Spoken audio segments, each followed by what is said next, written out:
I was sent to Vietnam for my first tour. And the Vietnam, the first tour, I was a captain at the time, and it went into to Saigon, the long way around. The plane I was on had mechanical problems. It had to land in Pleiku, which wouldn't. I didn't have any combat. I was in khakis. Pictures in the book. Khakis into Saigon later. Finally made the way to Saigon. Yeah, did you go over as a unit, or did you go over as a replacement? As an individual. Yeah, okay. And what was that like? I always hear everybody that when they land in Vietnam and that door opens, it's like a sauna hit them, and the smells, and everybody talks about the smells and the heat when they first climb off the plane. All the above. All the above. Pleiku, when first experience with Vietnam, with Pleiku was fairly remote, quite a ways from Saigon. It's up in the highlands, so the smells the smells were not that bad, but the heat and the humidity. That's one of the reasons I live at Woodland Park, 8,600 feet high. I love trees, deciduous trees, evergreen, and I detest humidity. So that's one of the reasons we live here. So at Saigon, then I was there, and I was assigned, unbeknownst to me, but since I was an armor officer, armor captain, and they had an opening, a need, a requirement, because of the guy before me got hit, shall we say. I was sent to be an advisor, a MACV advisor. MACV is the Military Assistance Command Vietnam, which was commanded at the time by Westmoreland. Westmoreland was commanded MACV. General Abrams at the time was USARV, United States Army of Vietnam. So Westmoreland was all the MACV advisors. Abrams was all the U.S. troops. So, but I was assigned to MACV, so I didn't serve with the U.S. troops. I was assigned as an advisor with a Vietnamese armored cavalry unit. Oh wow! Wow. Now, supposedly, before the policy at that time was, in MACV, you were sent to a school in California, a language school and a cultural shock school, to train you to adapt to living with Oriental Vietnamese. Right. I didn't go there. They sent right straight straight into MACV to live with the Vietnamese. Contrary to a lot of people's belief, they were good people. Yeah. They were, like anything else, they were good and bad, but most of my experiences with the Vietnamese were very, very positive. They cared for me, I cared for them. So, and with Advisory Team 70. So were you the only American attached to that, or was there? No, Advisory Team 70, it gets complicated, but with the unit I was assigned to was MACV Advisory Team 70, but then Advisory Team 70 had multiple teams out, and the unit was the Vietnamese 1st Armored Cavalry Squadron. The Vietnamese, I think, had 10 or 12, maybe 15 Vietnamese armored cavalry squadrons. Now, a squadron is like a battalion, and I was assigned the 1st troop of the 1st squadron, which was, in Vietnamese language, Mot Hai Ba Bon 1, 2, 3, 4. I'm speaking Vietnamese language for you. I can help you with pronunciation if you like. But Mot Hai Ba Bon. The 1st troop was Mot in the 1st squadron. So I was advisor from Mot, 1st troop, 1st squadron. a troop is like a infantry or tank company. It's an army, and each troop had one officer. At the time was a captain, and one NCO, either an E6 or an E7, were assigned to that unit as live with them advisors. Now, the base camp, it's a glorified camp, where the Armored Cavalry Squadron stayed, and we were in a compound all of our own. We weren't with anybody else. We were out in the boonies. We had let's see, 5 troops, and each troop had one captain and one NCO.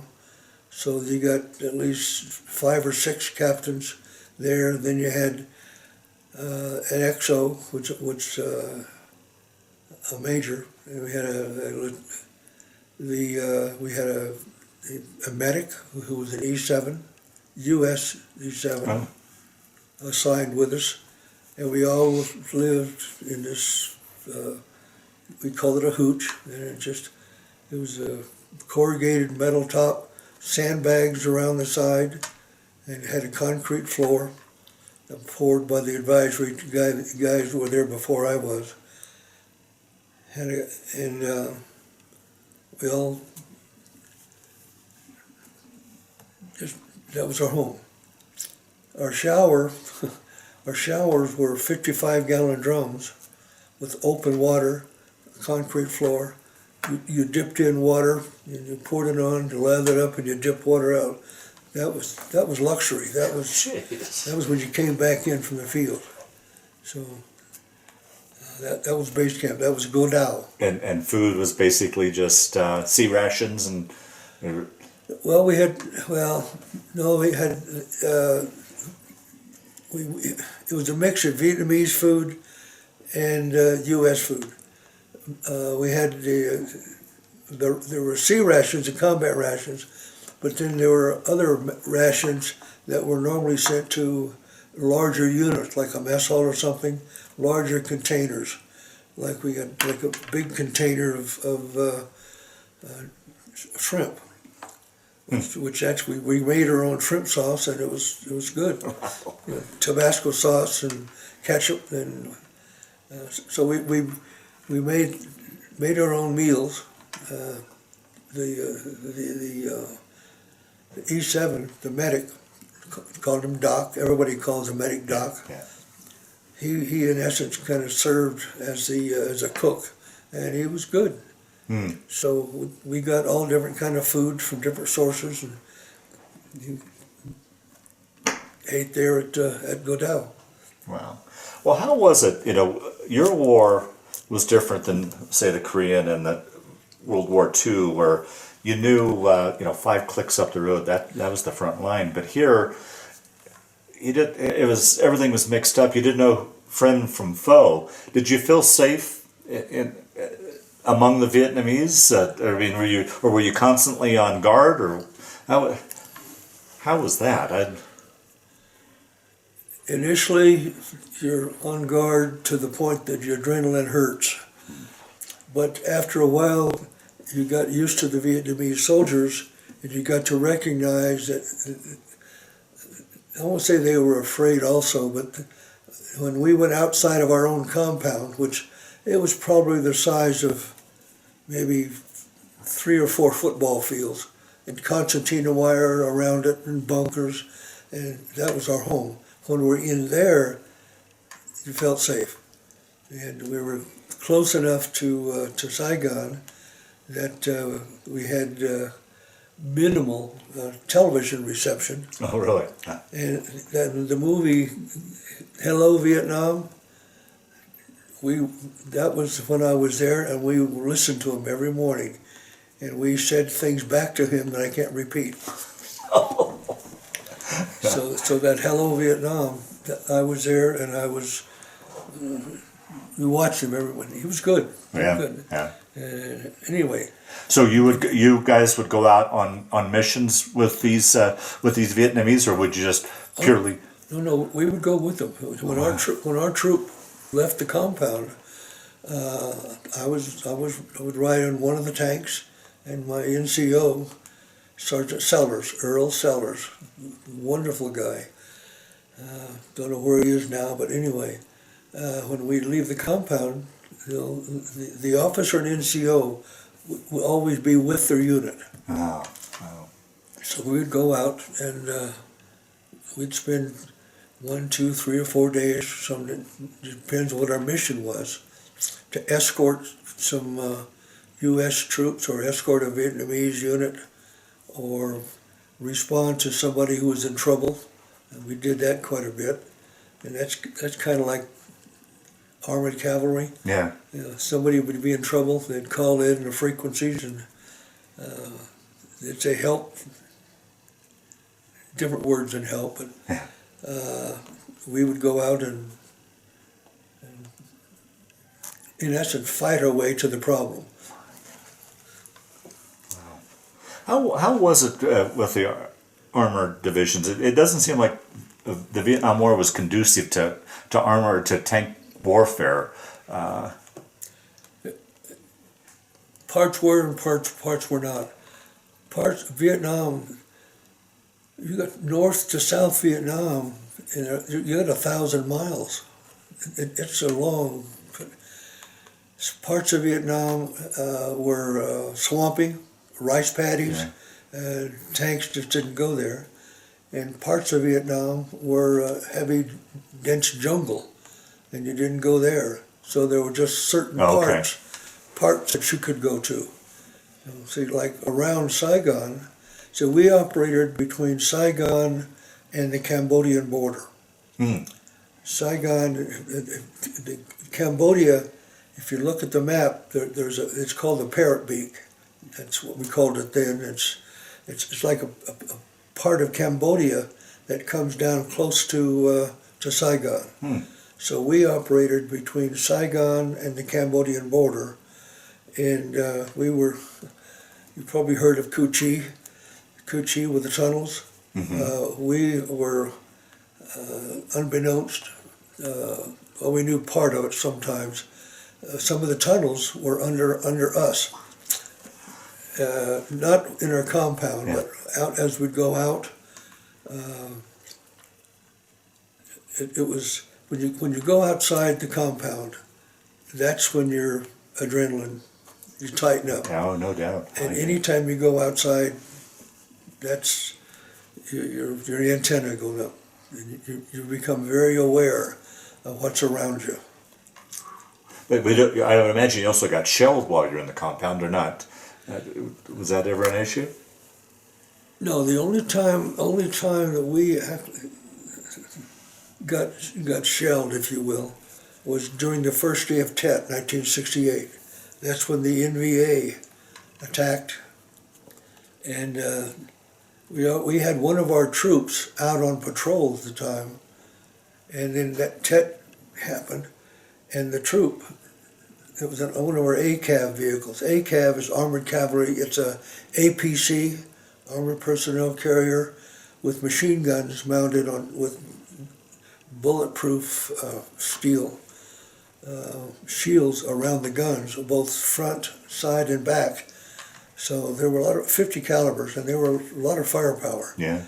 But they were caught outside about 2 or 3 miles out on a patrol, and they had to fight their way back into the compound.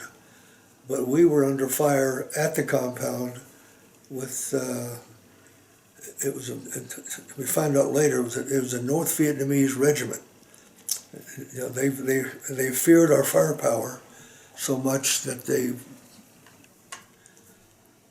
directed a lot at us.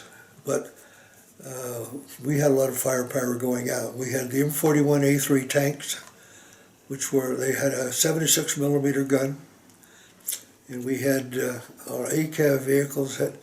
We had mortars. 4-deuce mortars, 4.2-inch mortars,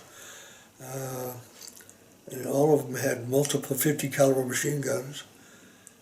and we had one track we called Zippo. It was a flamethrower track.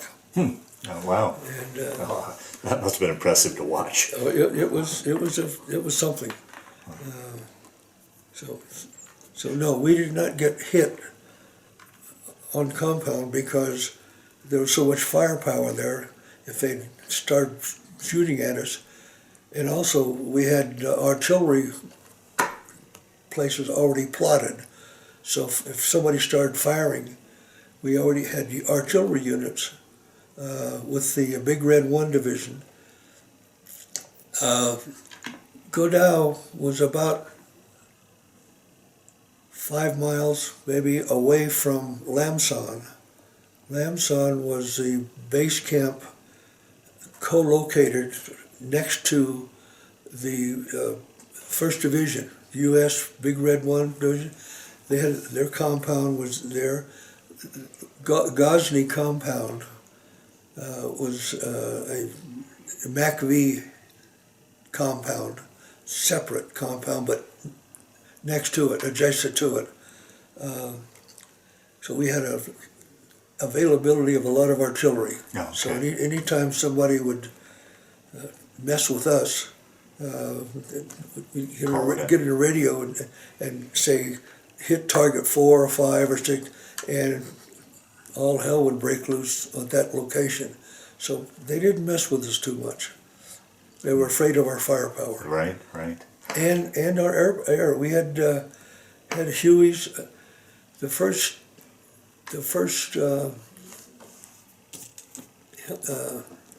Cobra.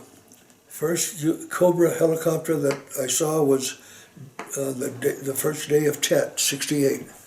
And they had the call sign for the Cobra unit were the Playboys. Had the Playboy symbol on the helicopter. Right. So the Playboys, they came in and during that first day of Tet, and they were firing rockets and things over the top of our head at the NVA guys who were shooting at us. What was the vegetation like around your compound? Right close to it, nothing.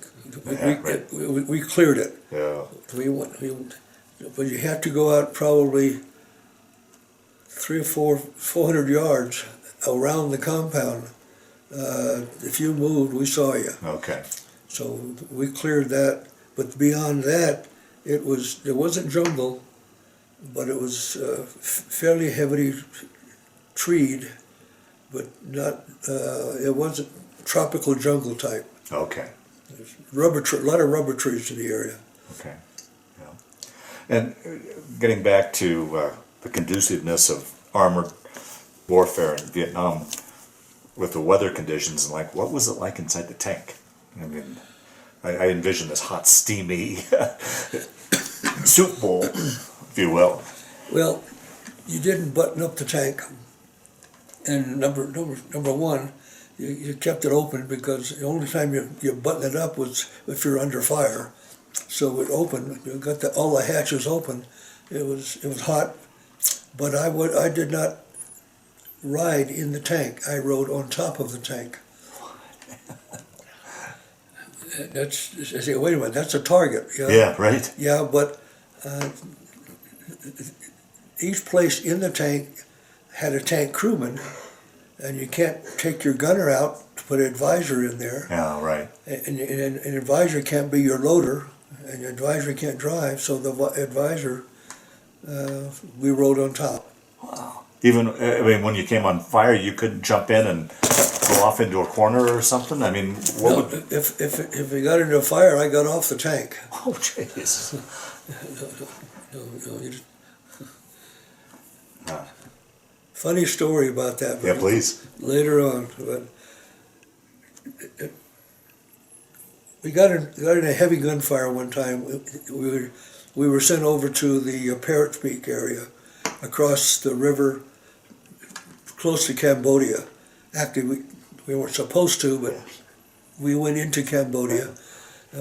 Politically, but keep in mind it was a Vietnamese unit. It wasn't a U.S. unit. Yeah. It wasn't a U.S. unit. So that we went into Cambodia, and had some pretty heavy firefights. But one firefight, the tanks were in a kind of a dried up rice paddy, and we were getting heavy fire from the tree line, and I got off the tank and got down kind of a berm where the rice paddy was, and Sergeant Sellers, he was on another tank. He was down, and he was probably 5 or 10 feet away, and bullets were flying around. And funny story, I have to tell it. Sergeant Sellers, and I was fairly early in my time there. So he was laying there, loading his gun. He'd raise up and empty his gun. He didn't know where he was shooting. He was just empty his machine gun, dropped down, and he did that 2 or 3 times. And then I said, Sellers, he said, sir, what the hell are you shooting at? The bad guys, okay. Then he started looking around. He kept looking, he'd empty his gun, then he'd stop and look around. And I'd say, Sellers, what the hell are you looking at? Sir, I'm looking for the MBOR. MBOR. Now, military, we have a lot of jargons. Combat Outpost Line, COPL, FEBA, the forward edge of the battle area, all these acronyms. Uh-huh. But I'd never heard of the MBOR. So I said, Sellers, after a while, what the hell is the MBOR? He said, sir, that's the main bug out route. He suckered me into that one so bad. Funny story. Yeah. Wow. So that was a joke on me. Yeah, right. We look for the MBOR. Humor in the thick of war. Right? And, yeah. Probably kept you going. Yeah. Can you think of some operations or missions you went out on that stick out in your mind during that assignment? Or were they all, or if you just want to talk what an ordinary mission would be like, if there was such thing as... Well, no, I can talk about the one where I got hit with a grenade.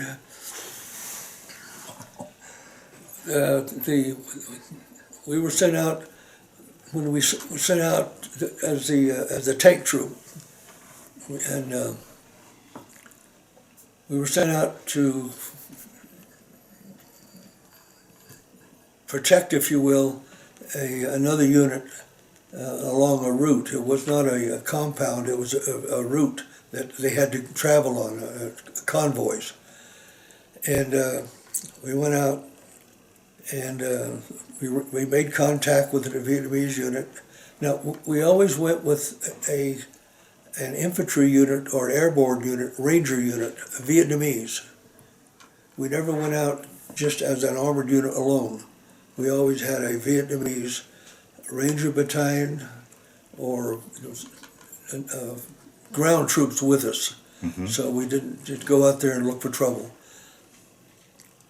Long story short, we had contact, and next morning we were moving forward, and I'll give a Reader's Digest version here.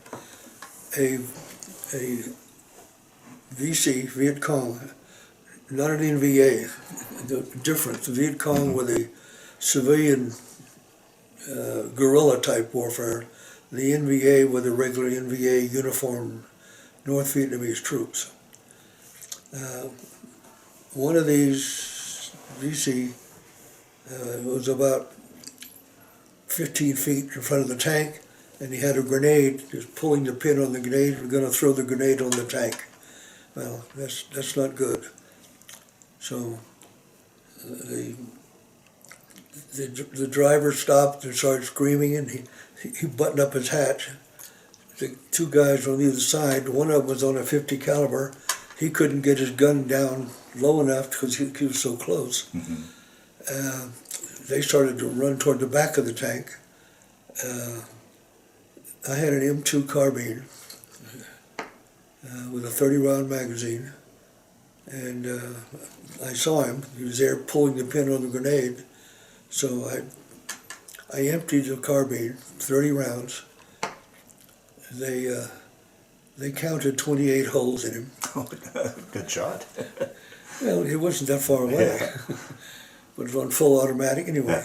And I got hit in the face. That's The scar. That's the scar in the face, and that's why I wear my watch on the right wrist instead of the left wrist, because it blew the watch into the wrist. Oh, jeez. Anyway, they sent me to a medevac.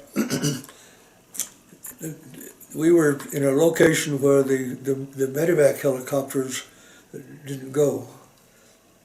So they called in because I was laying down there, head wound, you're bleeding all over the place. They called in a Huey Hog.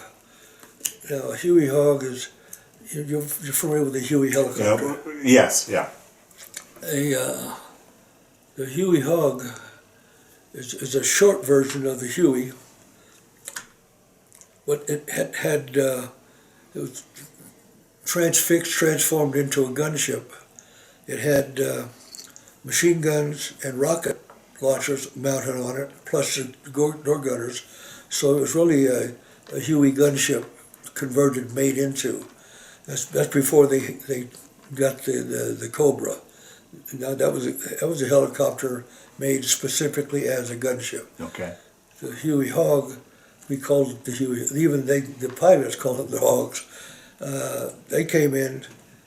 The Vietnamese medic, he was kind of panicked and was trying to patch me up, stop the bleeding, and he was giving me morphine shots. So I never felt any pain. So you were conscious this whole time and aware of everything going on, or? Oh yeah, I was awake. Oh yeah. I tried to get up. The left wrist crumbled because of the, and then I felt something wrong up here, so I felt there, but my hand was full of blood. I don't want to get into too much of bloody stories on this stuff. Yeah. That's all right. Yeah. But my hand touched here and here. So I didn't feel an eyeball, and at the time, for a few minutes, I actually believed that I was blinded in the right eye because I couldn't see out of it because just the impact. Well, it broke the cheekbone, went inside, and ended up sitting inside the sinus cavity above the teeth. But it shocked the optical nerve, so I was blind in the right eye for a few minutes. Mm-hmm. So anyway, they got a Huey Hog, and they don't have places for stretchers and hogs. Yeah. So the Huey Hog came in.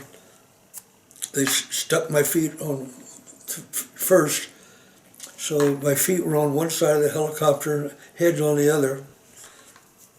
And I was looking up, and this the gunner in the Hog.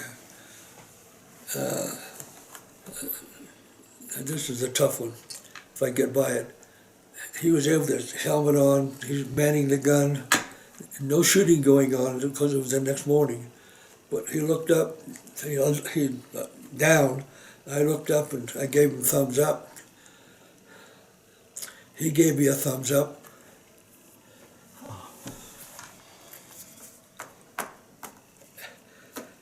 And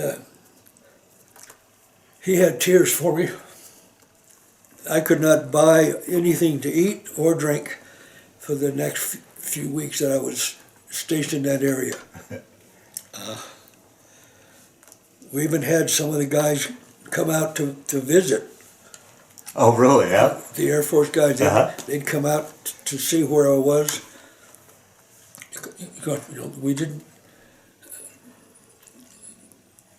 In a town like that, in a urban area, you don't sleep outside. If there's a building next door or you're on the street, you go out and clear the building, and that building that's your home. So you just make your home whatever building happens to be nearby, and sometimes it's a residential, sometimes it's a store, it's manufacturing, sometimes got pictures of it. It's a huge spice factory north of Saigon. Anyway, they come out and visit and say, "Ooh, this is where you live?" I said, "Yeah, this is." So I'd go back in every few days and then take a shower at the officers club. Anyway, that's enough of that. So you made it through the Tet. Tet 68. Yeah. Yeah. Now, on each side of those 5 months that you were, the 2 months in the hospital, and you had those 5 month segments. Did you ever get an R&R out of country, in country? Yeah. Yes. R&R in Hawaii. Oh, Lois was able to. Lois came over, flew over from Hawaii for R&R. Oh, good. But the R&R came. See, I'm trying to think of why is that? The R&R period came during the second 5 months. Mm-hmm. So I came in from the streets of Saigon to R&R. Wow. And then went back into Saigon to the streets of Saigon with. That had to be tough to go back after getting away and seeing Lois and seeing civilization and peace and safety to go back. And resentment. Oh, right. Resentment for the people there leading their everyday lives and demonstrating and all kinds of stuff. There was a very deep resentment for what their lack of concern or care about what we were going through. Now, when you were in country, were you aware of the protests and such back home, or very little? Okay, well, good. Very little. That's probably a good In fact, thing. even after I finished my second tour, the second part of that first tour, right? Flew back into Travis Air Force Base, and did not have to go through the civilian airport stuff where people were. Yeah. I didn't go through that. Oh, good. Actually, I went through very little of that because I came back to an Air Force base. Then I went to Lowe's, and I went to 1968. Yeah, I went to Fort Knox. Fort Knox for an Armor Officer Advanced course, which I got held back for a few weeks from that to go to a nuclear weapons employment course. Wow, jeez. That's a long story. Yeah.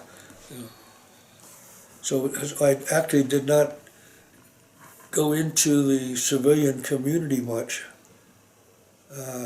during that period of time because I was Vietnam, Travis Air Force Base, driving to Kentucky, to Fort Knox, on post quarters. I lived on post, government quarters.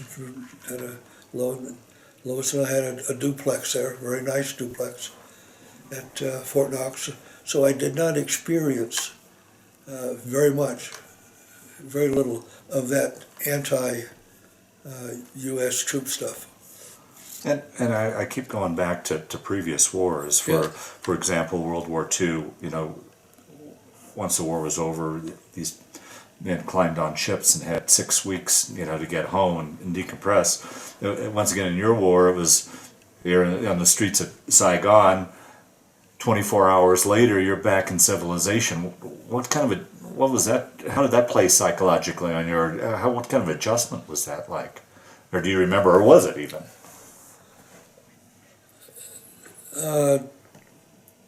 It was surreal. Yeah. That's I can. Okay. I can't say it was shocking or exciting or depressing. It just like looking at a science fiction movie. It was surreal. So I can't give you a better explanation. Yeah. Right. Right. Wow. So you're now you're at Fort Knox. Now, at this point, had you decided to make the Army a career, or were you just going through and you're finishing out your enlistment, or what? Well, an officer doesn't have an enlistment. Oh, Officer's commissioned.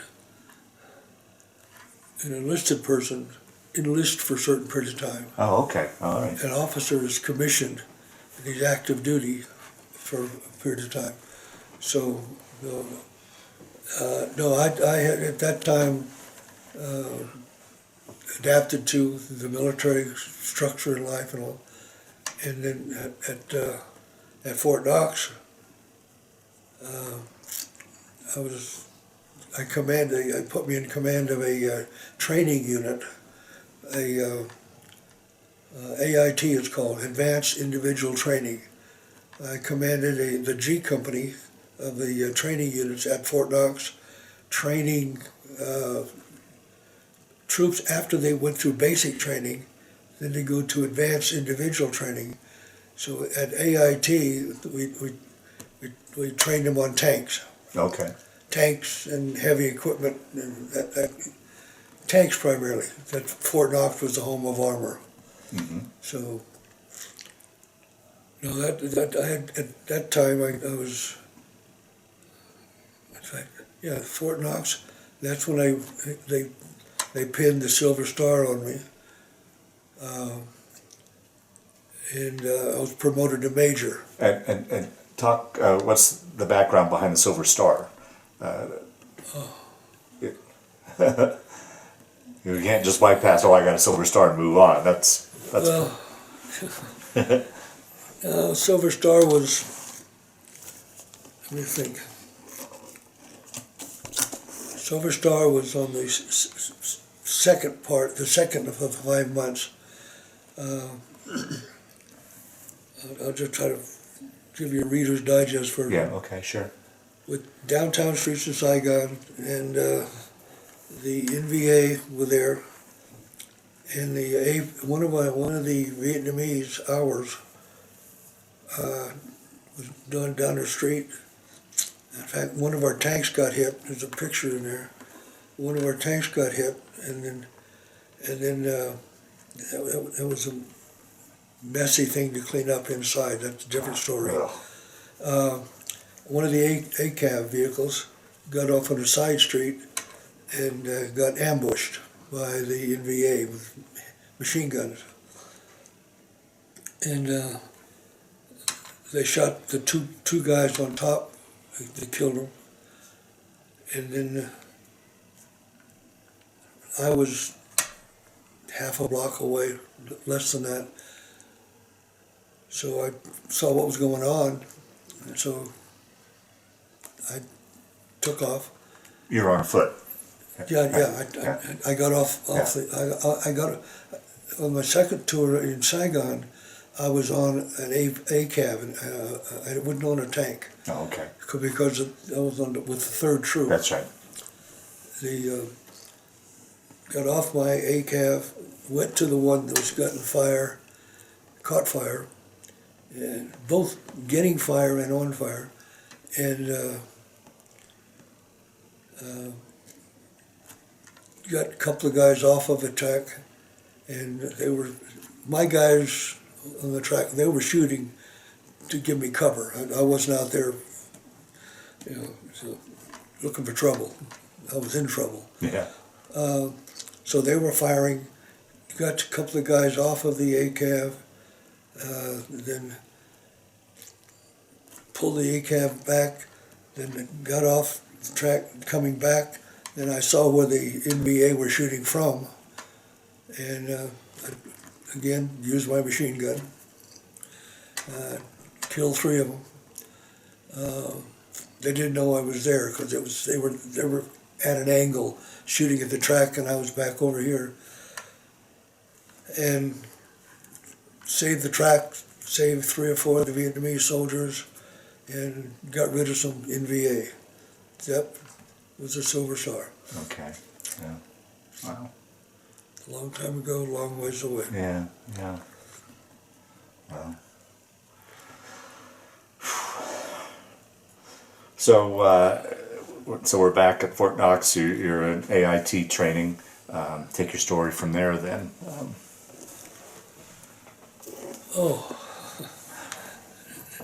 And why did it take so long? Is it that process, the paperwork and stuff, took a while to catch up to you? Why they awarded it so long after the incident?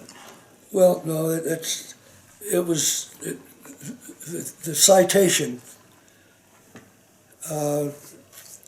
was submitted from MACV. Okay. The problem is it was submitted for a higher level than the Silver Star. Oh, wow, okay.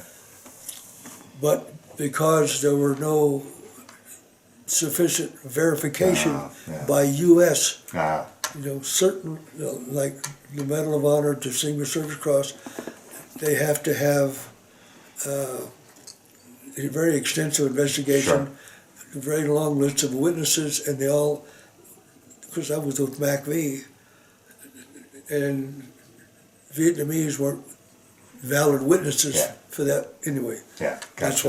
why. Okay, gotcha. So, but, yeah, it took time. It left MACV for a higher level, but it got to Fort Knox as a Silver Star. Wow. Hmm.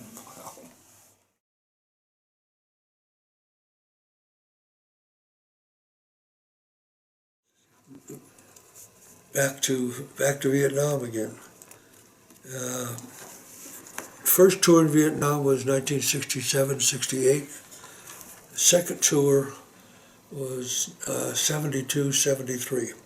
So almost two entirely different wars, really, I think. Well, now, was that common to do a second tour, or did you request that, or how did that happen? Luck. There's good luck and bad luck. Yeah. It was just timing. The war was going on for a period of time. 67, 68 was fairly early in the war, but then it went on 68, 69, 70, 71, 3 and 4 years. So then I went back in 72, 73. No, I did not. I volunteered for the first. Yeah. Did not volunteer for the second. But was it common to send somebody that had already done a tour back to Vietnam for a second tour? Yeah. Oh, okay, okay. It was, it was not less than half, shall we say. It was not uncommon, Yeah. but it was not Okay. that common. Okay, and probably more common for officers as opposed to enlisted personnel, I would imagine. Well, a lot of enlisted people, some of them would have an enlistment period, Yeah, yeah. and then they get out. Oh, okay. So you have a guy that goes in there. I went to Vietnam. I was active duty on my first enlistment, or an enlistment, for 2 years or 3 years or 4 years, whatever their enlistment period was, whatever they signed up for. But then they get out of the Yeah, army. gotcha. Okay. So, but the officers normally would stay for extended period of time. Yeah, yeah. The longer you're in, the higher your rank. Yeah, right. So, what were your thoughts the second time after you experienced it the first time? What were you thinking as you were heading back over for a second time? Not looking forward to Yeah, it. yeah. No. But I thought, I mentioned before about the Fort Knox keeping me back for a the nuclear weapons employment course. I presumed that I would go back to Vietnam and be in some air-conditioned bunker someplace doing plotting and doing that kind of stuff. Because I was a major at the time on my second tour. Was that nuclear program, was that the Davy Crockett program? No. Oh, okay. All right. No, David Crockett is just a small part Uh-huh. of the nuclear weapon. Mine was nuclear weapons employment overall. Oh, geez. It's called a prefix 5. Like an officer, say an armored officer, MOS was 1204.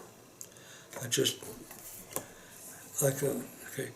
Now, if after going to the nuclear weapons employment course, my MOS was 5 1204, It's a prefix 5 course. So that goes on your record. Any scanning through or any computer printout, your name would come out, and this officer is qualified to plan, Gotcha. Okay. to plan nuclear weapon deployment.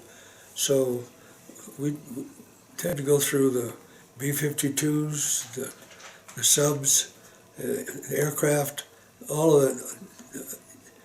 You had to be able to tell what size of nuclear weapon, the delivery system, whether it be an aircraft, artillery, submarine, and whether a high air burst, low air burst, Wow. ground burst, Involved, underburst. Yeah, it was. Yeah, it was probably the most mentally taxing thing that I ever went through. No doubt. And so anyway, that's when I went back to what I thought when I went back, because I was a prefix 5. Yeah. I thought that I would be doing planning, something. Well, I did end up in Cam Ranh Bay in an air-conditioned bunker called JDOC. JDOC was Joint Defense Operations Center. It's at Cam Ranh Bay, and our role there was to gather intel from all different sources, from aircraft, from some of these sound buoys. We had the thing there that they would drop them from aircraft. They'd hit the ground and they'd look like a plant, but there'd be a microphone. Anyway, we listened to those and have the Vietnamese translators translate sometime what they were for, and then also the JDOC, we had at Cam Ranh Bay and patrols, air patrols. So Reader's Digest version short. My job was to plot potential targets for strike teams around Cam Ranh Bay. I mean, within flight distance, Cam Ranh Bay, to protect Cam Ranh Bay in essence. So we gather intel from all different sources. Vietnamese, we had a Korean division operating across Cam Ranh Bay, a Korean division, and they had intel also. So it had intel coming in from all different kinds, U.S., Vietnamese, Korean. We gather intel, what's going on out around Cam Ranh Bay area. And we'd send out a patrol once or twice a day, and it consisted of, it was either 2 or 4 loaches. A loach is a LOH, Light Observation Helicopter. It's a small helicopter. The bubble. By Hughes. Uh-huh. Well, yeah, it's a little, the bubble in Korea is one thing, but this is a later version. Yeah. It's by Hughes. Yeah. It's called the Loach. Had either 2 or 4, and they would fly low, down looking for trouble. Literally looking for trouble. Right. And but above that, there would be a CNC, command and control ship. That's what I was in, the CNC ship. So you were riding, and you weren't on back of the. You were on the coach. I'm always in the middle of something. Yeah. Every time. Yeah. The CNC ship would be, but the Loaches, the command and control ship, it was a Huey. Yeah. It was an elongated body, a lot of radios. So I would ride there. So I would be talking to the Loaches, but then above that, we would have either 2 or 4 Cobras. They'd be circling, and the Loaches, they'd fly down and look and trouble, and I'd give them coordinates where we had intel that something was going on, they then would go look in that, and if it looked too quiet, the Loaches, they'd go in and shoot some machine guns in there, just stir the pot, they call it. And then when the Loaches got shot at, they got out, I mean, in a hurry. Yeah. That's when I would release, I tell the Cobras, I would release the Cobras. Mm-hmm. They were like pit bulldogs I was holding back. Yeah. All they had to do was say go, and they went in and just blew the hell out of whatever the target was. So that was my job for several months in Cam Ranh Bay. Were you high enough though that you wouldn't take armed fire from below, or were you? No. Okay.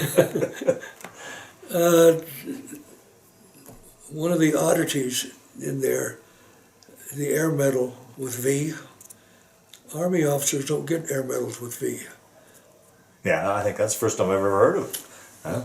They got that because I'd bring the Huey down in several times, because the Loaches sometimes would find what I'm looking for, but they couldn't sometimes.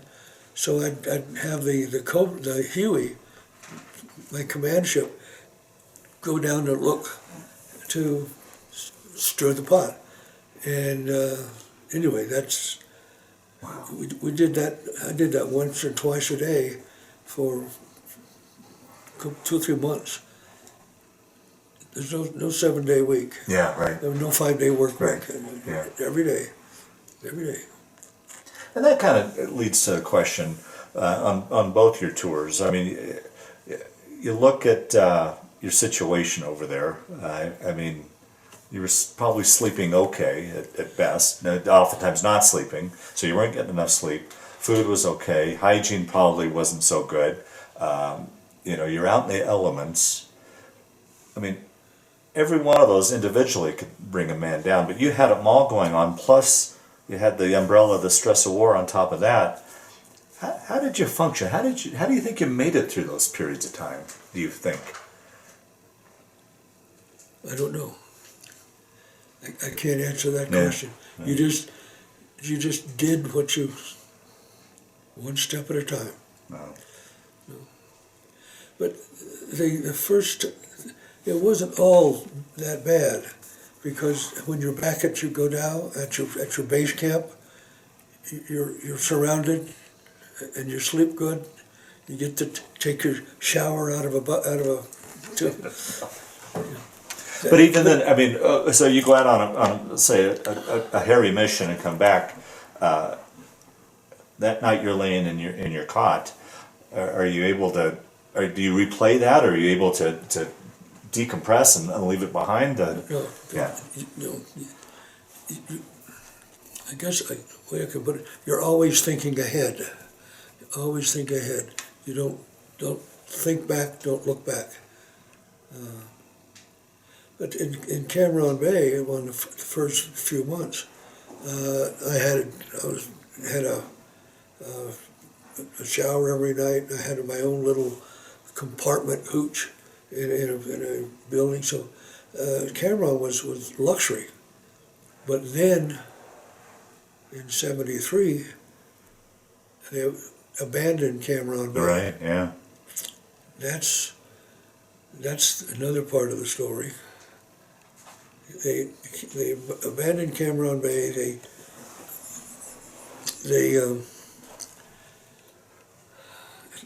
Not particularly any sequence, but piecemeal, all the people at Cam Ranh Bay.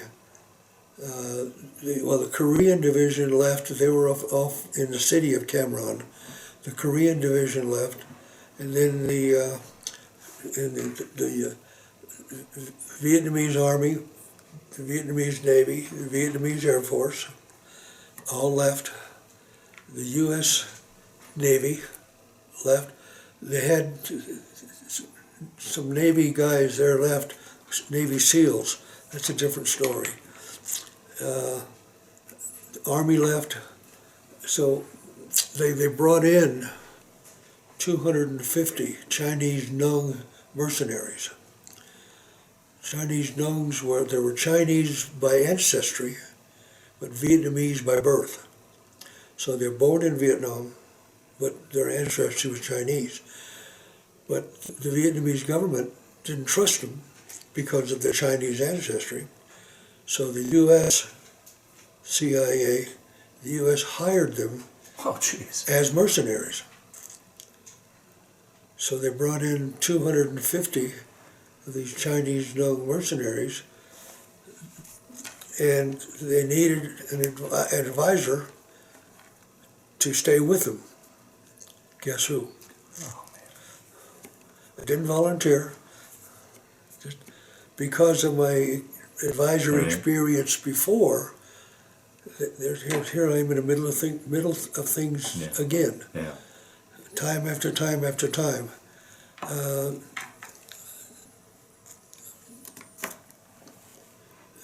Only this time I didn't have an NCO with me.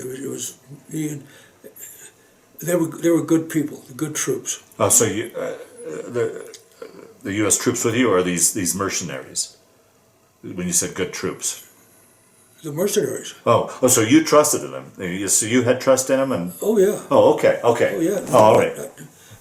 Very much so. Okay. Okay. Good. A lot of people didn't, but I didn't have any choice. I had to trust them, but they were good people. Okay. They watched after themselves.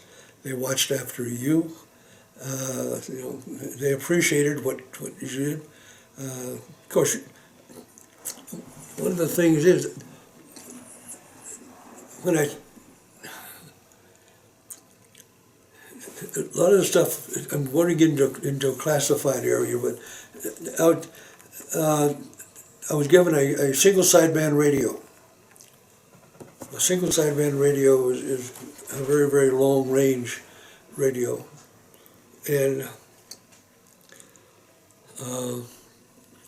had a lot of firepower because single sideband radio put me in touch with the U.S. Navy aircraft. Okay.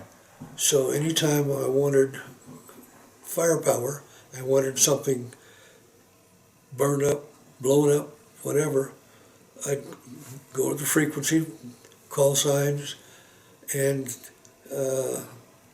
they would send whatever I wanted, the fighter planes. And we were not supposed to be there just a few weeks. Yeah, well, that's my question. Here you got the North Vietnamese Army working their way south. We've all, but by and large, abandoned it. What was the purpose for you to stay behind? To delay as long as possible the occupation and use of the Cam Ranh Bay facilities. Okay. Because it's one of the best ports in the world. The Cam Ranh Bay is just a deep water port that is protected. Okay. It's very akin to the San Francisco Bay. The Golden Gate Bridge, come in, big bay. Cam Ranh Bay is very, very similar to that.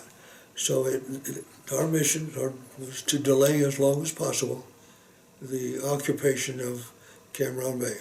Okay, gotcha. And with all that firepower, and we had intel coming in all the time, because the Chinese drones, they had intel out also, and they would give me who was doing what where, and if we didn't want them there, then I'd call in airstrikes and get rid of them. And we caused a hell of a lot of damage for a long time. I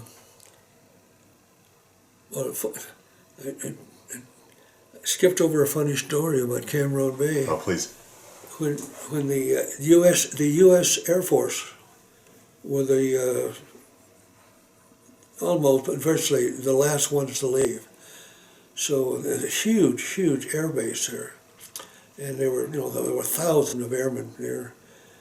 And when everybody was leaving, planes were leaving. Went up to the fence one time at the runway. I was told on the radio by the Air Force security police to rendezvous with them, and an Air Force security police captain There was a Air Force C-141 with this ramp down, and the airport, the Air Force security police had their security guys on jeeps with machine guns on back of them, and they were loading up, and they were the last ones to leave Cam Ranh.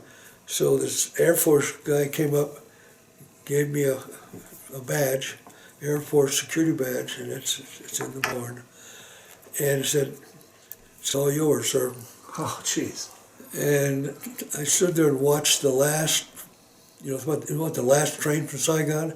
No, I stood in that fence through a chain link fence, and watched the last Air Force plane leave Cam Ranh Air Force. It took off, banked to the right, flew off over the South China Sea, and it got real quiet. That had to be disheartening. I can't imagine. Oh, man. I I mean, technically, you were one of the last Americans to leave Cam Ranh Bay then. Yes. If not the last. I have, it's in the shop, I think, I have the last U.S. flag that was flown in Cam Ranh Bay. Wow. A lot of stories there. Yeah. Too many. What was I going with that story? So, I think when we had talked earlier, when you were briefly talking about that, you held out longer than you were supposed to, I believe, than was anticipated, right? Or it was, instead of several weeks, it was several months. Yeah. And it's bad, but I didn't let my presence be known too many places all the time. And anytime I wanted anything, ice cream, call radio, the Navy would send a helicopter and give me ice cream. Yeah. So there was good and bad. Got lonesome sometimes. No doubt. Yeah. But one night, the Vietnamese sappers, a sapper is one that is demolition expert. They would come in with bombs, not bombs, but explosive devices, and blow up things. They were called sappers. And one night, huge explosion, and one of the big fuel tanks, the Air Force left fuel tanks. See, when they left, everything was still operational. Wow. I went in there to the base after when that plane left, and there were things still cooking in the mess halls. Lights were still on, radios were still playing. It was surreal. It's like science fiction. He just said, "Okay, everybody leave." No prep. Well, there was a lot of prep, but they left a tremendous amount of equipment in the Air Force.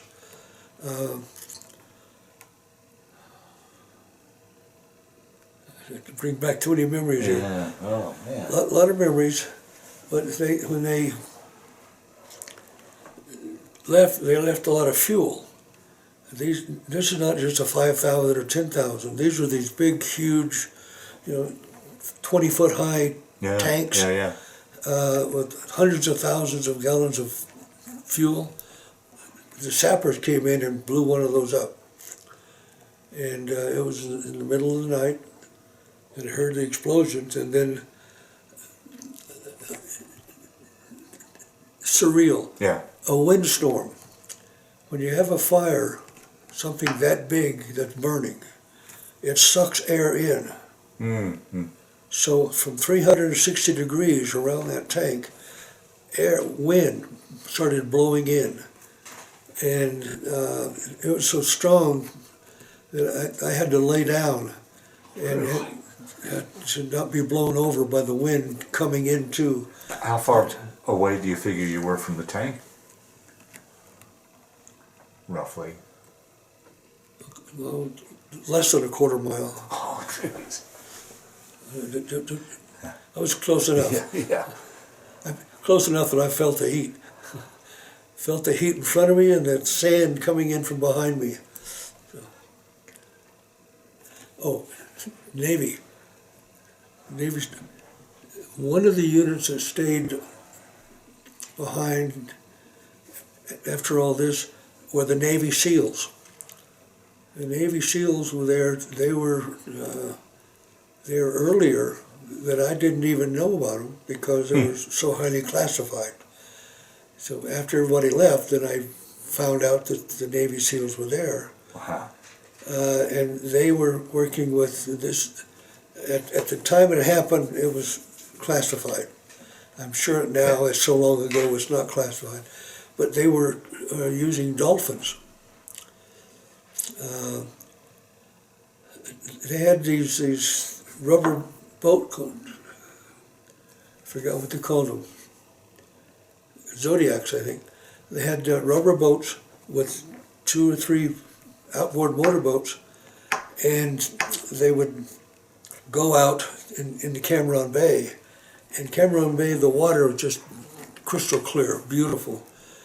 And the ships that were there before they all left, the ships that were there bringing supplies into Cam Ranh, they would have these limpet lights. Limpet, L-I-M-P-E-T, limpet lights.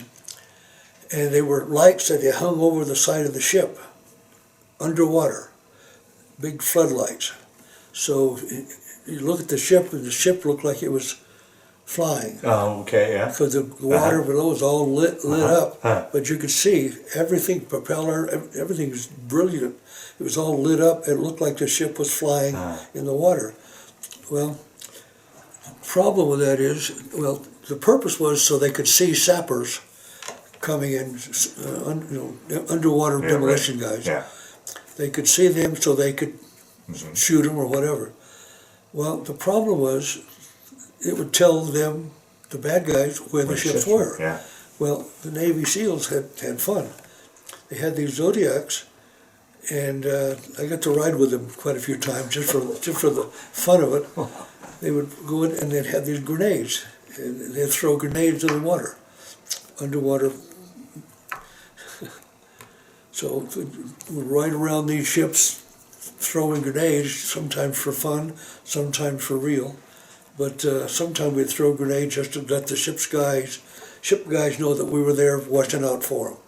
So we'd throw grenades, and they'd, yay, and all that kind of cheering on the guys in the Zodiacs down there. So it was fun. Wow, man, oh man.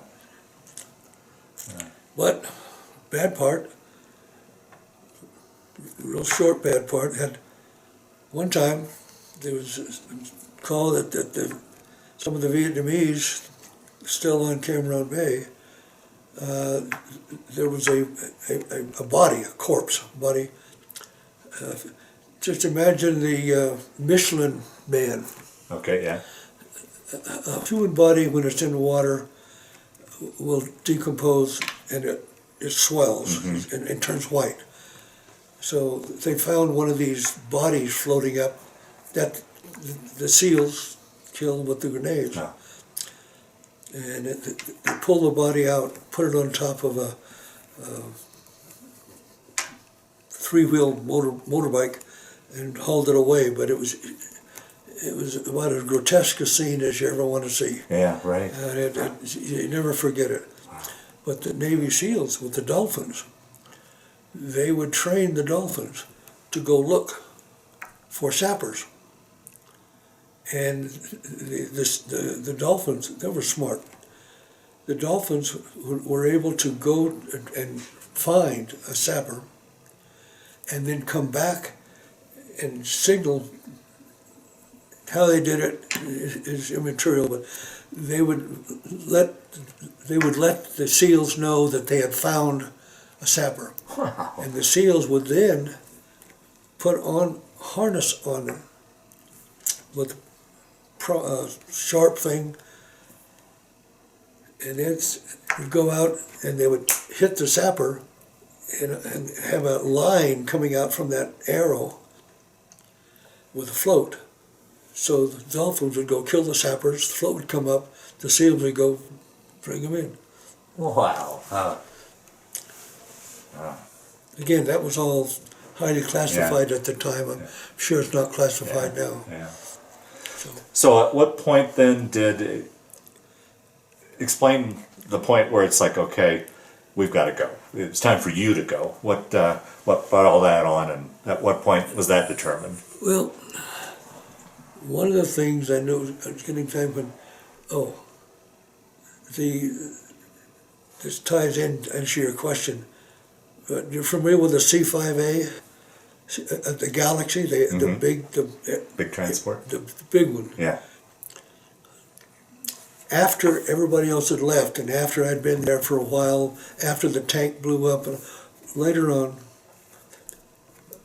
I heard a big terrible roar. And long story, it was a C-5A landed at Cam Ranh Air Force Base. There was no support, no security, just all by itself, a C-5A sitting out there on the runway. Why? Okay.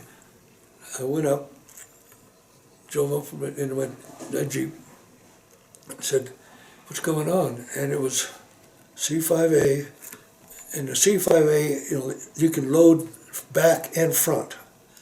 Well, they had difficulty, it could not raise its front end. They were unloading tanks, M41A3s, the same tank that the Vietnamese had. On my first tour, same tank. They had, I can't remember whether it was 2 or 3.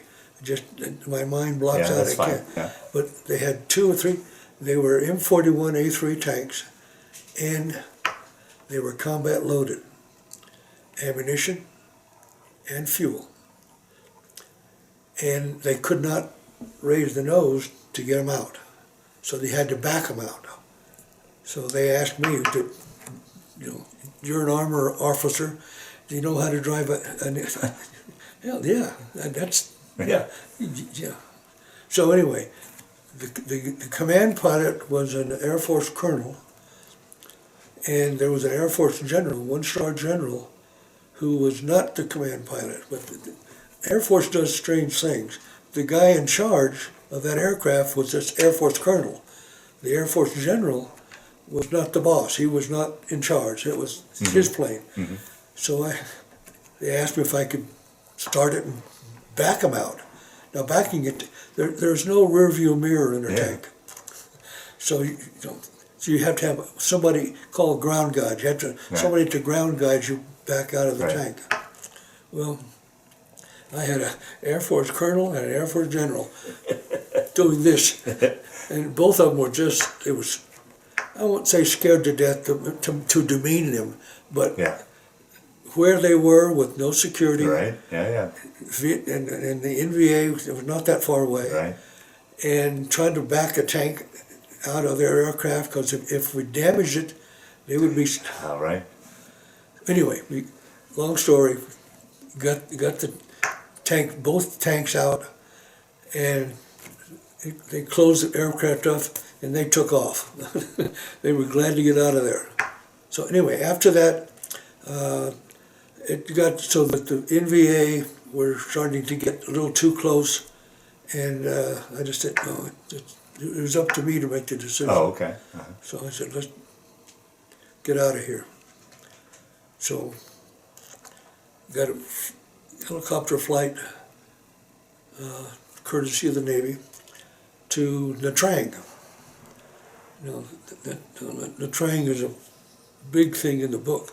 Nha Trang was a major training center, covert, for special operations, SOG.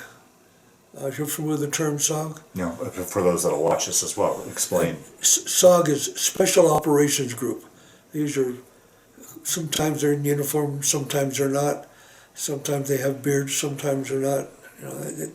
They're special operations, special forces, Green Beret, red, whatever you call them. They're all different types. Mm-hmm.